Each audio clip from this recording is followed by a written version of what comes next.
Ama Baldé, les fans des lutteurs rassurent, le combat se fera dans le fair play absolu à Pékin. Les supporters d'Ama Baldé ont adopté le style de leur icône en se rasant la tête. Vous verrez ça avant la fin de cette édition. Voilà pour les titres. Le développement, c'est tout de suite.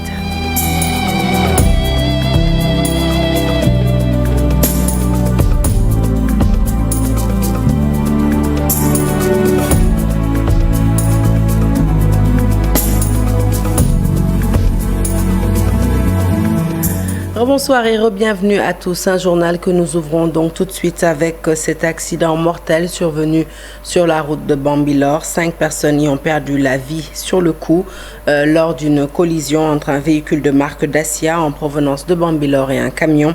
L'accident s'est produit à hauteur de Tolucham et nous y reviendrons certainement avant la fin de ce journal. De l'actualité politique, le renouvellement des membres de la Sénat, un renouvellement considéré comme un acte illégal et un moment mal choisi. C'est la conviction de Moundiaï Cissé, ce membre de la société civile, par ailleurs directeur exécutif de l'ONG 3D, craint que interprète plutôt cet acte comme des sanctions à l'encontre de Doudou Ndir et de son équipe après le bras de fer que ce dernier a engagé contre la Direction générale des élections. Il estime qu'il faut aller vers de profondes réformes de nos organes chargés des élections. Nous l'écoutons au micro d'Al-Hassan Ba et Diafaraba. Ça, c'est pas le problème, le fond du problème qu'ils partent, mais c'est la façon dont ils sont partis qui pose problème. Et le moment choisi pour le faire, c'est un moment très mal choisi parce que c'est un moment où il y a eu un contentieux avec la DGE. Et ça donne l'impression d'une sanction à leur égard. D'abord, le fait de les changer tous les 12, c'est un problème, c'est une violation de la loi.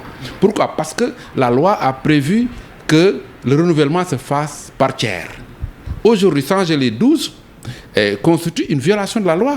Et pourquoi on avait prévu de changer les membres de la Sénat par tiers? C'est pour éviter qu'il y ait une continuité, qu'il y ait une mémoire. Mais en changeant tous les membres de la Sénat d'un seul coup, ça crée un problème de continuité et ça fausse l'esprit de la loi qui a créé la Sénat en termes de continuité pour avoir une mémoire. L'autre aspect, c'est que aujourd'hui, ça crée encore plus de suspicion sur la Sénat. Ça crée plus de suspicion sur le système électoral.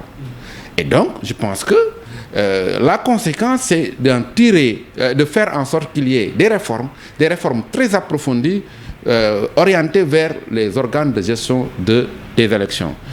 Et comme je vous l'annonçais tout à l'heure en titre, l'expert électoral Ndiaga Silla lui embatte le pas plutôt dans un poste intitulé de l'irrégularité du décret de nomination des membres de la Sénat. L'expert électoral annonce qu'il va attaquer le décret portant nomination des nouveaux membres de la commission. Il le fera en tant qu'électeur. En ma qualité d'électeur, j'ai décidé d'attaquer le décret 2023-2152 portant nomination des membres de la commission électorale nationale autonome, a-t-il écrit. Avant de poursuivre, en effet, ce décret viole le principe de la permanence de l'organe de contrôle et de supervision des élections et son corollaire, la clause de la fin et du renouvellement des mandats, articles L4 et L7 du Code électoral. De plus, précise-t-il, il y a un membre de la Sénat nommé en 2018 et dont le mandat n'a pas expiré. Une allusion faite ici en la personne de l'ancien ambassadeur à la retraite Seydou Nourouba, nommé à la Sénat par décret présidentiel numéro 2018-1930 du 9 octobre 2018 en remplacement du défunt coordonnateur du Forum civil Mohamed Mbouch au titre de la société civile. Et toujours parlant de ce sujet à présent, la réaction de Zahra Yancham, membre du secrétariat exécutif de l'APR. Selon elle, ce décret de nomination des nouveaux membres de la Sénat relève d'une décision sereinement prise par le chef de l'État Macky Sall. Il ne s'agit nullement d'une mesure liée à des intérêts politiques. Cependant, ajoute-t-elle, chacun est libre de saisir les juridictions s'il constate qu'il y a une violation de la loi. Zahra Yancham est jointe au téléphone par Mambiram Diouf. Et nous y reviendrons peut-être certainement avant la fin de ce journal. Rappelez que sont nommés membres de la commission électorale nationale autonome Sénat pour un mandat de 6 ans. à compter du 3 novembre 2023. Abdoulaye Silla, inspecteur général d'État à la retraite, Cheikh Awa Balla Fall, inspecteur général d'État à la retraite, Ndari Touré, magistrat à la retraite, Serigne Amadou Ndiaye, professeur des universités à la retraite, Aminata Fall Niang, professeur des universités, Ndaye Rokhaya Mbodj, journaliste, Cheikh Tidiane Ndoye, administrateur civil à la retraite, Léopold Wade, administrateur civil à la retraite, Mamadou Marem Diallo, commissaire de police à la retraite, Mamadou Bokar Niane, enseignant, Aïssatou Sow, notaire et Fatou Kiné Diop, conseillère en décentralisation. 4 semaines après le début du conflit entre Israël et le Hamas, le bilan dépasse les 10 000 morts au Sénégal. L'Alliance nationale pour la cause palestinienne, en rassemblement à l'Institut islamique de Dakar, demande l'arrêt des combats et dénonce l'offensive d'Israël. Elle appelle l'État du Sénégal à tout simplement rompre ses relations diplomatiques avec l'État hébreu. Nous écoutons Cheikh Ndongo Fall, membre de cette alliance, avec Mame Biram Diouf et Youssou Baro. Aujourd'hui, c'est le Sénégal tout entier qui s'est mobilisé, comme il s'est inscrit dans l'histoire, parce que le Sénégal a été l'un des premiers pays à reconnaître la résistance palestinienne. Et pour rappel, même le premier passeport diplomatique avec lequel Yasser Arafat a voyagé lui a été donné par le président Léopold Sédar Senghor. Aujourd'hui, nous sommes témoins que toutes les formes de cruauté qu'on pouvait exercer sur un peuple, l'Israël est en train de l'exercer sur le courageux peuple palestinien. Nous reconnaîtrons que le Hamas est un mouvement de résistance, comme Nelson Mandela et l'ANC ont résisté contre l'apartheid, comme tous les autres peuples ont résisté pour leur liberté, leur droit à la dignité humaine. Aujourd'hui, le courageux peuple sénégalais est encore une fois de plus debout pour collaborer de toutes ses forces avec le courageux peuple palestinien. Même les déclarations du président des Nations Unies ne suffisent pas. Le représentant de l'Israël aux Nations Unies n'a pas hésité à déchirer un document prouvant qu'il est contre toute forme de cessez-le-feu à l'égard des crimes qui sont commis contre des enfants, contre des femmes. On bombarde des hôpitaux, on bombarde des ambulances, on tue une population civile. On demande à des millions de personnes de se déplacer dans des endroits où il n'y a ni électricité, ni eau, ni chambre. Une autre façon de perpétrer les crimes. Allez, retour sur cet accident mortel survenu sur la route de Bambilor. Bilan, 5 personnes qui ont perdu la vie sur le coup lors d'une collision entre un véhicule de marque Dacia en provenance de Bambilor et un camion. L'accident s'est produit, je rappelle, à hauteur de Tolucham. Le point, c'est avec Abdou Diouf Diagne, Ahmadou Bambassamb. 5 morts, tous de sexe féminin, dont un bébé de 3 ans. C'est le bilan de l'accident survenu sur la route de Sangalkam, à côté du village des Tortues. Capitaine Jano Sagnan, commandant de la 14e compagnie des sapeurs-pompiers de Rufisque, revient sur le drame. Il s'agissait d'un accident de la circulation routière entre un véhicule particulier de type Dacia et un camion. Et malheureusement, le bilan était de 5 corps sans vie sur le coup. Nous avons déployé 2 ambulances, un fourgon pompe-tonne et un véhicule de secours routier. Et la commune a envoyé 2 ambulances en mesure de pouvoir évacuer les corps sans vie vers les districts sanitaires. Les victimes sont toutes du quartier Krikaou de Bambilor. Elle allait à un baptême à la cité raffinerie de Mbao. Modou Sall Diop est un proche de la famille des victimes. C'est un oncle à moi, donc c'est son fils qui est baptisé aujourd'hui. Bon, maintenant, lui, il a perdu sa deuxième femme qui vivait ici à Bambilor. Il a perdu aussi la fille de son jeune frère et la femme même de son autre jeune frère qui étaient tous au baptême. Je ne sais pas comment ils vont recevoir l'information, mais je viens de raccrocher avec lui, mais il me dit qu'actuellement, ils sont au niveau de Youssou Mbargane pour certaines formalités, mais l'essentiel des corps sont déjà à la CDO pour les besoins de l'autopsie. Voilà. Un dispositif de sécurité est mis en place par la gendarmerie pour prévenir contre les menaces des populations qui voulaient incendier le camion citerne à l'origine du drame. Allez, retour sur cette polémique qui enfle au sein de l'espace politique depuis que les membres du Sénat ont été limogés. Zahra Yantiam, membre du secrétariat exécutif de l'APR, réagit. Selon elle, ce décret de nomination des nouveaux membres de la Sénat relève d'une décision sereinement prise par le chef de l'État. En revanche, pour elle, chacun est libre de saisir les juridictions s'il constate qu'il y a une violation de la loi. Nous l'écoutons en visio avec Mame Biram Diouf. Je pense qu'il ne sert à rien d'épiloguer sur des points de vue qui peuvent diverger en fonction de la situation ou de la partie où on se trouve, que ce soit de la majorité ou l'opposition. Je pense en toute honnêteté que la loi doit être impartiale et qu'elle est au Sénégal.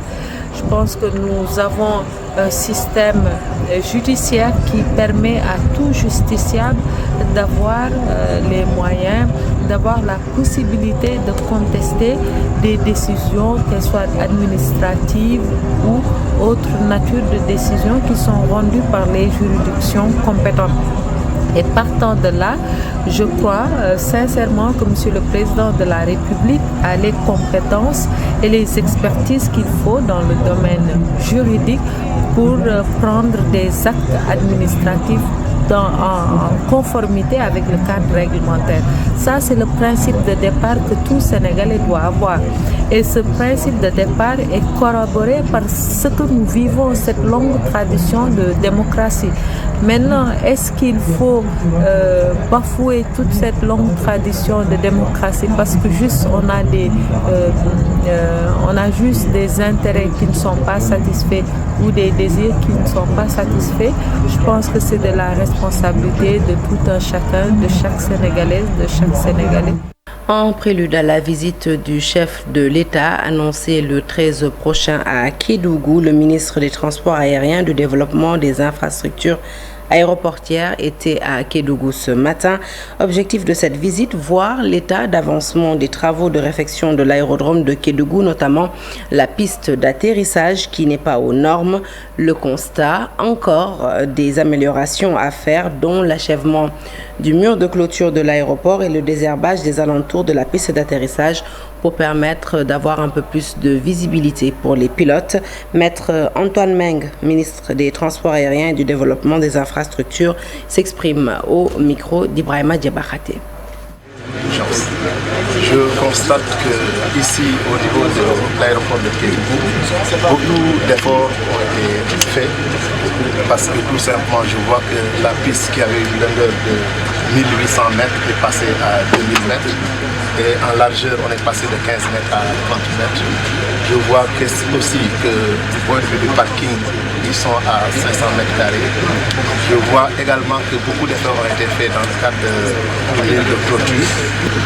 Je constate également qu'il y a des choses à faire, notamment le désherbage. Je comprends que ça peut être une circonstance atténuante du fait qu'on sort de l'hivernage. Mais j'ose espérer que d'ici la venue de son Excellence le Président Macky Sall, toutes les dispositions seront prises pour que la visibilité soit beaucoup plus aisée et toute autre mesure à prendre en tout cas, notamment la connexion à la Sénélec, donc la jonction de l'électricité puisse être faite dans les meilleurs délais. Immigration clandestine d'Ara Djolof, à l'instar des régions du Sénégal, n'est pas épargnée par le phénomène. Une dizaine de jeunes de la localité sont morts dans l'océan. Les autorités du département veulent stopper cette dynamique. C'est ce qu'annonce le maire de la localité, Sambandio Benka, annonce ainsi l'érection d'une brigade de gendarmerie et de sapeurs-pompiers à Dara. Le compte-rendu est signé Mamadou Moustapha Ndiaye Sidicha. Vague de morts inquiète les autorités étatiques. Le ministre de l'Agriculture et de l'Équipement rural invite les jeunes à investir dans leur pays afin de vivre l'Eldorado. L'Eldorado n'est plus à l'étranger, mais c'est chez nous. Et pour preuve, de plus en plus, vous voyez des Occidentaux qui viennent chez nous pour investir. Le président de la République, par l'entremise de son gouvernement, a mis en place des instruments pour accompagner toutes les initiatives, surtout pour ceux qui veulent créer de l'emploi. Dans le secteur primaire, où je connais mieux, où j'ai aussi en charge de l'agriculture en tant que telle, il y a énormément d'opportunités pour la création d'emplois agricoles pour les jeunes et de façon durable. Face à la recrudescence des cas d'incendie et du vol de bétail qui hantent le sommeil des éleveurs de la zone sylvopastorale, le maire de Dara a annoncé la construction d'une compagnie de gendarmerie et d'une brigade de sapeurs-pompiers. Nous avons d'importants projets, en l'occurrence la gendarmerie qu'on devait mettre ici, la caserne sapeurs-pompiers, l'hôpital de niveau haut. Donc on a énormément de chantiers, énormément de projets pour la commune. Mais nous peinons à avoir du foncier pour la réalisation de ces infrastructures. Et nous espérons, par la grâce de Dieu, je pense bien que la gendarmerie nationale a déjà contacté les services de l'ISRA pour la mise à disposition d'une assiette foncière pour l'établissement le plus rapidement possible, la réalisation d'une compagnie de gendarmerie au niveau de la commune de Dara, ne serait-ce que de façon transitoire et temporaire, à ce que l'équipe des sapeurs-pompiers puisse être présente et puis faire le travail convenablement. Et la dernière fois, j'ai échangé aussi avec les autorités des sapeurs-pompiers, comme quoi il y aura très rapidement et très prochainement une équipe de sapeurs-pompiers dédiée à la commune de Dara. Samanyo Benka s'exprimait à l'occasion d'une cérémonie de remise de subventions aux ASC et de fournitures scolaires aux écoles de la commune de Dara Djolof. Un stock d'une valeur de plus de 5 millions, c'est la quantité de marchandises impropres à la consommation que les éléments de la brigade régionale d'hygiène de Kolda ont incinéré, occasion saisie par ces agents pour inviter les populations à la collaboration en dénonçant les commerçants véreux qui introduiraient dans le marché des produits prohibés. Nous écoutons le lieutenant Alioune Faye, chef de la brigade régionale d'hygiène de Kolda. Ses propos sont recueillis par Abdoulaye Diallo. Nous sommes là aujourd'hui pour procéder à la destruction des aliments qui sont impropres à la consommation. Des aliments que nous avons saisis dans les 15 communes du département de Kolda. C'est un produit impropre à la consommation, donc qui était interdit à la vente. Malheureusement, les commerçants procèdent toujours à la vente de produits prohibés. L'appel que nous lançons aux populations, c'est de leur dire ce que l'Organisation mondiale de la santé a dit en 2015, que les aliments contenant des bactéries, des parasites, des virus et des substances chimiques sont à l'origine de plus de 200 000 maladies, allant du cancer, allant de la diarrhée au cancer, et sont responsables de plus de 2 millions de décès dans le monde. Donc nous demandons aux populations de ne pas consommer ces aliments qui sont impropres à la consommation. Si toutefois vous avez acheté un produit dont la date de péremption est dépassée ou bien un produit altéré, vous devez impérativement saisir les agents de la brigade régionale d'hygiène. Et bonne nouvelle pour les pupilles de la nation, l'État du Sénégal a décidé d'augmenter l'allocation mensuelle qui leur est destinée, cela dans le but de leur garantir une meilleure prise en charge. L'ONPN qui fêtait ce samedi ses meilleurs élèves renseigne que 1024 enfants sont concernés par cette mesure.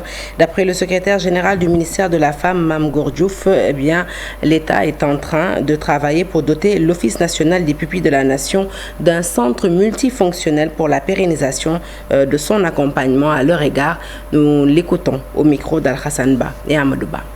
À ce jour, donc 1024 enfants pupilles de la nation sont pris en charge par l'État du Sénégal à travers l'Office national des pupilles de la nation et avec un budget mobilisé depuis lors de plus de 7 milliards. Et le chef de l'État, dans sa magnanimité à prendre en charge les groupes vulnérables, a décidé de l'augmentation de l'allocation des pécules mensuelles aux pupilles, donc qui ont été augmentés de 20 000 à 50 000 francs. Mieux, il y a des orphelins d'Idiola qui n'ont pas pu être déclarés pupilles, donc conformément aux dispositions de la loi, mais pour lesquels le président de la République a décidé de leur accorder une prise en charge financière spéciale. Et à ce titre, 720 orphelins d'Idiola ont été appuyés pour un budget de plus de 106 millions de francs CFA. Aujourd'hui, à travers l'Office, l'État continue l'accompagnement à l'endroit des pupilles à travers l'appui à leur formation professionnelle, l'appui pour trouver des stages, l'appui même à leur réinsertion professionnelle avec la mobilisation de beaucoup de partenaires publics comme privés. Également, Madame la ministre invite l'Office à travailler dans le sens de trouver les moyens nécessaires pour doter l'ONPN d'un siège fonctionnel, d'un centre multifonctionnel la maison de la pupille pouvant permettre de pérenniser l'accompagnement de l'État à l'endroit des pupilles.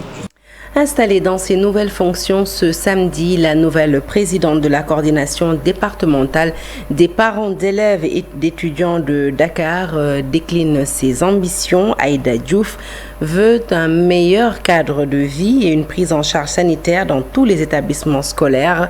Elle veut prévenir ainsi les nombreuses perturbations qui surviennent dans le milieu scolaire et invite le gouvernement et les syndicats d'enseignants à privilégier les concertations. Nous l'écoutons. On peut parler de cadre de vie, on peut parler des grèves pour éviter les grèves. On peut aussi parler de la santé au niveau de l'école et aussi comment encadrer les filles qui sont dans les établissements avant qu'elles ne cessent leurs études en cours de route. On avait parlé de la situation des grèves qui commencent à se sentir. Mais à mon niveau, moi j'avais dit que autant freiner parce que quand il y a grève, il y a préavis de grève. Donc si l'État entend qu'il y a préavis de grève, moi je pense qu'il faut quand même une concertation, table de concertation avant l'arrivée de la grève. Donc autant freiner avant qu'il ne soit trop tard. Il faudra normalement créer un cadre de concertation, au moins trimestriel ou semestriel, pour éviter beaucoup de choses qui peuvent se présenter avant qu'il ne soit trop tard. Ouverture du 14e congrès de l'Organisation africaine pour la recherche et la formation en cancérologie. La rencontre a été présidée par la ministre de la Santé. Au total, 1021 experts professionnels de la santé et décideurs sont au centre de conférence internationale Abdou Diouf de Diamniadio pour débattre de cette maladie qui fait des ravages en Afrique. Des solutions sont attendues à la fin de cette rencontre internationale. Compte rendu signé Abdou Diouf Diagne et Ahmadou Bambassam. Dakar, capitale de la recherche et de la lutte contre le cancer. Des experts, des chercheurs, des professionnels de la santé et des décideurs débattent depuis le 2 novembre sur les meilleures pratiques et les stratégies innovantes dans la lutte contre cette maladie. Une plateforme exceptionnelle pour partager les dernières avancées en matière de recherche sur le cancer, selon le ministre sénégalais de la Santé. Des experts internationaux qui vont parler du mode de survenue du cancer, qui vont parler des différentes stratégies de prévention, qui vont parler également de la prise en charge, mais surtout également du soutien psychologique, à travers des conférences débats, à travers également des expositions. Donc c'est important pour que même les étudiants en médecine, mais également les autres étudiants des différentes branches, des différentes universités, puissent assister donc à cette grande rencontre pour les 2 à 3 jours. C'est extrêmement important. Marie-Khémesse Ngom rassure les organisateurs. Les recommandations issues de ce 14e congrès de l'Organisation africaine pour la recherche et la formation en cancérologie qui prend fin le 6 novembre seront introduites dans nos systèmes de santé. Tous ces échanges d'expériences nous permettront vraiment de réajuster et d'avoir d'autres orientations par rapport à la lutte contre le cancer. Parce que c'est une maladie qui est là, une multiplication de cellules. Donc il va falloir que davantage, et comme on l'a dit dans ce thème, unis, ensemble, nous pourrons vaincre le cancer. Elle n'a pas aussi manqué de mettre en exergue les réalisations du Sénégal dans ce domaine. Le 14e aortique a réuni 121 participants. Les violences sexuelles exercées sur les enfants sont une réalité. Selon la présidente de l'association Unie vers elle et directrice de la Maison Rose, chaque semaine, pas moins de 3 cas de violence sur les enfants sont enregistrés par ces services. Daniel Hueges l'a dit au sortir d'un atelier de formation à l'intention des membres du comité départemental pour la protection de l'enfant à Guédiawaye, un atelier financé avec l'appui de l'ambassade des Pays-Bas au Sénégal. Daniel Hueges est directrice de l'association universelle. Elle s'exprime au micro d'Abdoulaye Patéane. Vous savez qu'à Guédiawaye, il existe le dispositif Rapide Protection où on a la plupart des chefs de quartier des Badianes sont des signalants. On s'aperçoit aujourd'hui que dans nos signalements, ce que l'on a le plus à Guédiawaye aujourd'hui, c'est de la violence sexuelle. On arrive à avoir, je n'ai pas des chiffres exacts là, mais on arrive avec l'AMO Et je dis bien, ce sont les cas qui sont signalés à l'AMO. Bien souvent, vous savez que ce sujet est encore un sujet tabou. Il ne faut pas rêver. C'est quelque chose qu'on n'a pas envie de regarder. Avant d'arriver déjà à l'AMO, il y a un long chemin qui a été fait pour qu'on arrive à le dénoncer.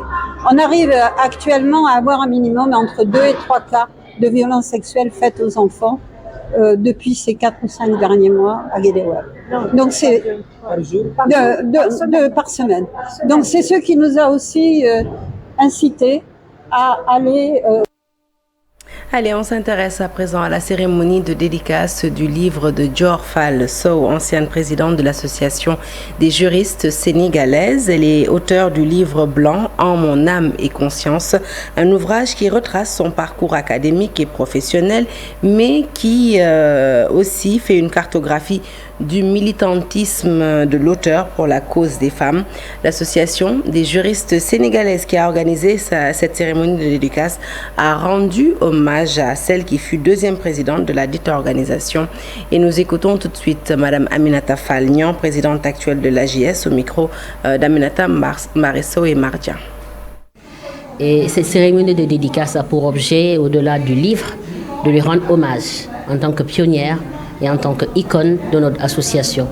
Parce que créée en 1974, l'AJS est aujourd'hui encore debout, fêtera bientôt ses 50 ans, et Madame Dior Fall Sow, qui en est une des membres fondatrices, n'a jamais levé le pied. C'est globalement 2 grandes parties, une partie dédiée à son enfance, à sa carrière, à ses études, à son expérience professionnelle, que ce soit au niveau national ou international, parce que c'est une très grande professionnelle qui a eu à occuper de grandes fonctions, aussi bien au Sénégal qu'au niveau international. Madame Dior Fall Sow, tout le monde la connaît comme étant la première femme procureure de la République. Elle a d'abord servi en tout premier lieu à Saint-Louis, du Sénégal, comme juge d'instruction en 1973, avant d'entamer ensuite une riche carrière qui l'a conduite un peu partout, notamment dans l'administration, comme au niveau de la Sonatel, où elle était conseillère juridique, et également à l'international, puisqu'elle a travaillé au tribunal pénal pour le Rwanda et également à la CPI. Donc tout son passage, son parcours, ce qu'elle a pu faire dans sa carrière est relaté dans la première partie du livre. Mais la deuxième partie est très importante aussi parce que c'est le militantisme de Dior Fall Sow qui y apparaît. Son engagement pour les droits des femmes, pour les droits humains de manière générale, puisque nous y trouvons également une sorte de radioscopie de la société sénégalaise des années 70 à nos jours. Et c'est très intéressant sur le plan sociologique comme sur le plan historique et également sur le plan même de la connaissance de la personne de cette grande dame qui est Madame Dior Fall Sow.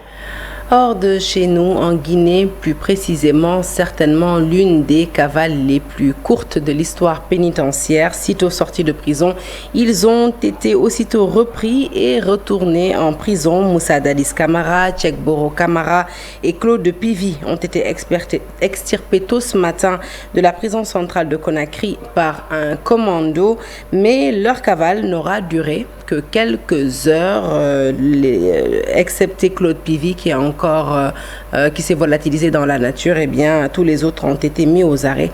Le récit est signé d'Issa Prera. De cavale pour Moussa Dadis Camara et Moussa Tchekboro Camara. L'ancien putschiste et son camarade ont été repris et retournés à la maison centrale de Conakry, ce après y avoir été extirpés tôt ce samedi matin par un commando lourdement armé. À ces 2 acolytes, il y avait aussi le colonel Claude Pivy et le gendarme Blaise Goumou. Tous étaient en prison depuis plus d'1 an et tous sont poursuivis pour leur rôle présumé dans le massacre du 28 septembre 2009, une manifestation qui avait provoqué la mort de près de 160 personnes et le viol d'une trentaine de femmes. Mais d'après l'avocat de Dadis et de ses compagnons, ses clients ont été enlevés de leurs cellules par ces mêmes groupes armés. Dans un communiqué, le chef d'état-major des armées n'a pas confirmé ces 2 versions et affirme plutôt avoir mis fin à la cavale des prisonniers et assure que toutes les dispositions sont prises pour retrouver le dernier fugitif, Claude Pivy. L'actualité sportive à présent avec le basketball, la Fédération française et la Fédération sénégalaise de basketball qui renouvellent leur partenariat. La formation des entraîneurs et des professeurs d'éducation physique et sportive occupe une place importante dans ce nouvel accord. La cérémonie a eu lieu à Dakar Arena à Diamniadio, compte rendu signé Abdou Diouf Diagne. Les enjeux de ce partenariat sont notamment de favoriser le partage d'expériences. Plusieurs points sont inclus dans ce nouvel accord entre la Fédération française de basketball et celle sénégalaise. La Fédération française avait ciblé les maîtres d'éducation physique qui vont former des jeunes au niveau des lycées, au niveau des académies de basket, pour faire une formation au niveau de ici à Dakar Arena hier et avant-hier. Donc c'est ce genre d'activité qui peut avoir des répercussions au niveau des centres de formation. Ce sera fait également pour les arbitres et les autres composantes du basket sénégalais. Une aubaine pour le Sénégal qui veut relancer son basketball en difficulté depuis des années. Beaucoup ont posé le problème d'aide matérielle. Est-ce qu'il ne faut pas demander à la fédération de temps en temps, française de temps en temps, on a besoin de panneaux, de temps en temps on a besoin de ballons et de choses. Je me suis dit non, pour moi c'est pas ça l'essentiel, parce qu'aujourd'hui aussi on ne doit pas passer tout notre temps à demander. Il nous faut chercher des moyens pour acquérir du matériel.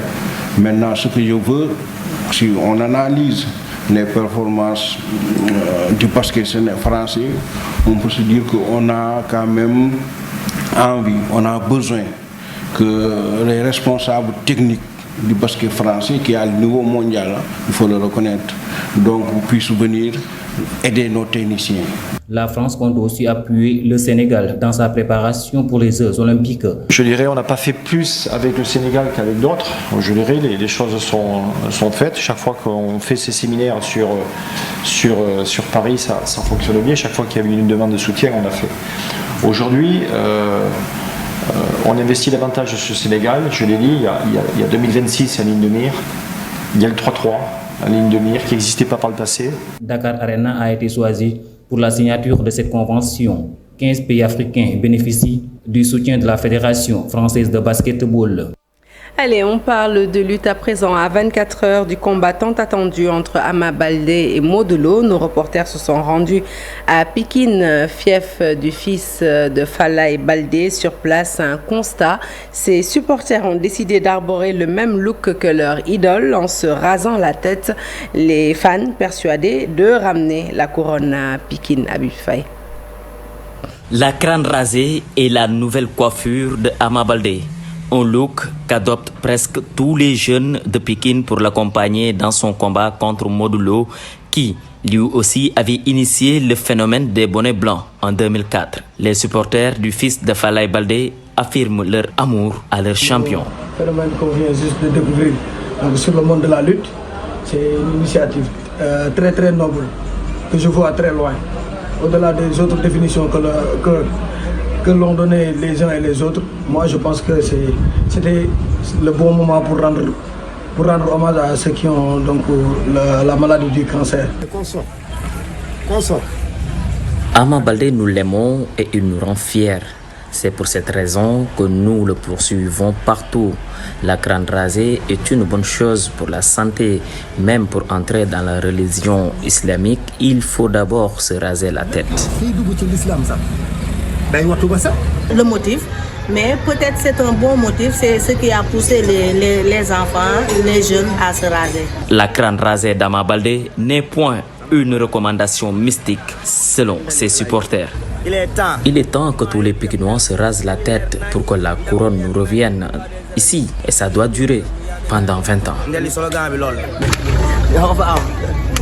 Ama est un idole, donc les enfants l'adorent, tout le monde l'adore, même les femmes, si elles pouvaient raser leur tête, elles allaient le faire. Et il y a certaines même qui l'ont fait.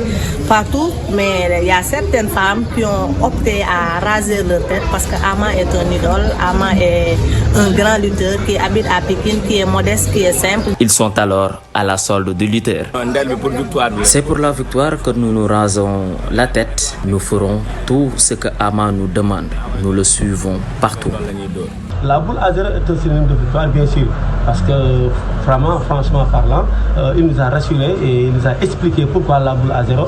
Donc nous, on est plus que serein et on est vraiment concentré et on sera, Inch'Allah, le roi des arènes. À moins de 24 heures du combat royal, Chez Ama Baldé, une foule immense veille au grain, les entrées et sorties.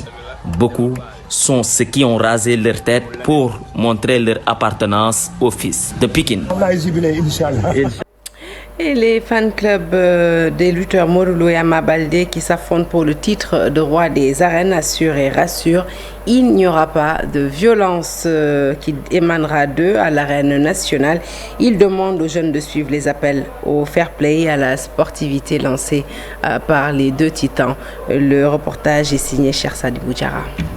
Modou Lô Ama Baldé, un combat pour la couronne de la lutte sénégalaise. L'enjeu et la foule drainée par les deux lutteurs suscitent des craintes de violence à l'arène nationale. Que nenni pour les fan clubs qui réitèrent leur appel au fair play. Le Sénégal est un pays de paix. Notre organisation prône la non-violence et notre lutteur Ama Baldé a fait le rappel lors de son open press. Il ne demande à personne de jeter quoi que ce soit. Nous œuvrons pour la paix. Nous n'avons jamais été source de violence et nous en attendons de même de l'autre camp. C'est le même son de cloche chez les supporters de Modou Lô qui rappelle que le sport est fait pour procurer de la joie. Le sport est contre la violence. Aucun fan de ce club n'est jamais à l'origine de problèmes. C'est toujours des visiteurs.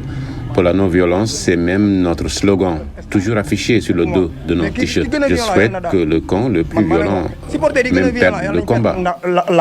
Pour ces amateurs de lutte, une seule crainte, que l'arène nationale soit exiguë, d'où l'appel aux forces de l'ordre à privilégier le tact. Le stade est trop petit pour ce combat. Ceux qui ne pourront pas accéder aux tribunes doivent rentrer et éviter de créer des violences. C'est pourquoi je supplie les forces de l'ordre d'user de dialogue pour baisser les tensions et leur faire comprendre raison sans utiliser la force ou les lacrymogènes. Le combat royal Modou Lô Ama Baldé, c'est ce dimanche soir à l'arène nationale. Le lutteur de Pikine est convoqué à 16h45 et celui des Parcelles Assainies à 17h. Un combat retransmis en direct sur la télévision Futur Média. Fin de ce journal. Merci de l'avoir suivi. L'actualité se poursuit sur toutes nos plateformes digitales. Excellente suite de programmes en notre compagnie et excellent dimanche. Que le meilleur gagne.